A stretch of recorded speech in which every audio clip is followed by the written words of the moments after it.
Upat ka balay ang nasunog kagabi sa Cagayan de Oro City. Duha ka binuhing iro ang swerteng naluwas. Ani ang report ni Cyril Chavez.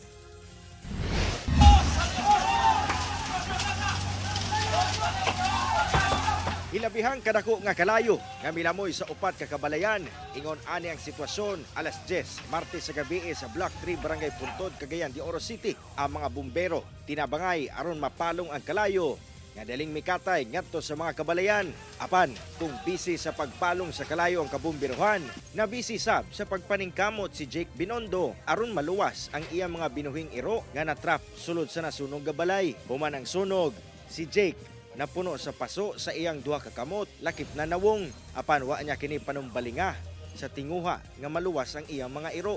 Meet, Ponyo and Snoopy ang duha ka mga iro nga milagrong naluwas sa maong sunog. Dito sila nakuha ni Jake sa sala sa naog daw nilang balay. Ang duha ka iro na trauma sa hitabo, labi na si Ponyo nga aduna sa mga paso. So nibalik yun ko without thinking na nag-risk na rin ko sa akong kinabuhi ato.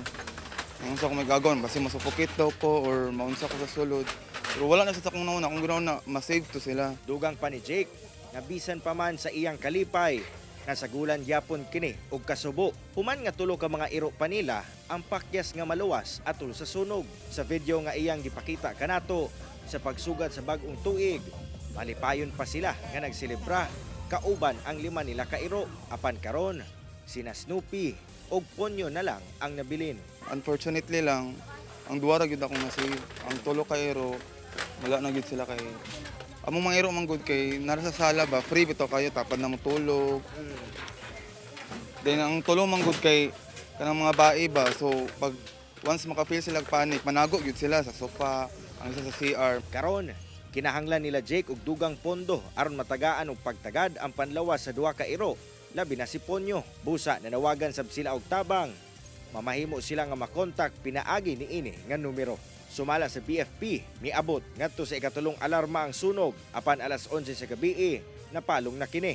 Miabot sab ang danyos ngadto sa 380,000 pesos. As of now, ang cause, ongoing pa mong investigation. In fact, gahapon, ibalik mi dito. Itap na may mga sample evidence sa electrical wirings. Kauban si Jaybert Pairat, Cyril Chavez. 1 Mindanao.